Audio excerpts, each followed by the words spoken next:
Hi guys, breakfast kami dito sa beach. May dala kaming pagkain. Ayan.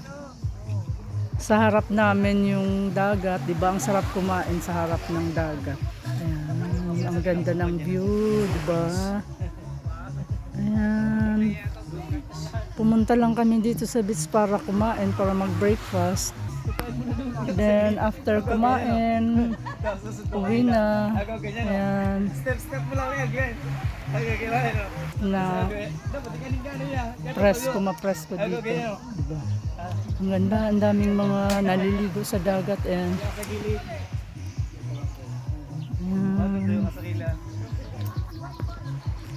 Diba, pag ganito, diba sarap kumain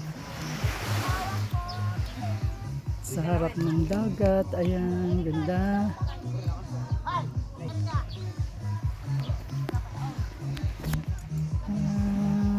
Dapat mo lang comment ano naman. Kain tayo guys.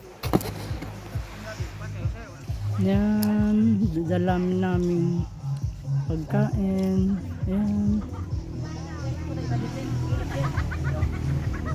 Yan siya. O diba? Ganda.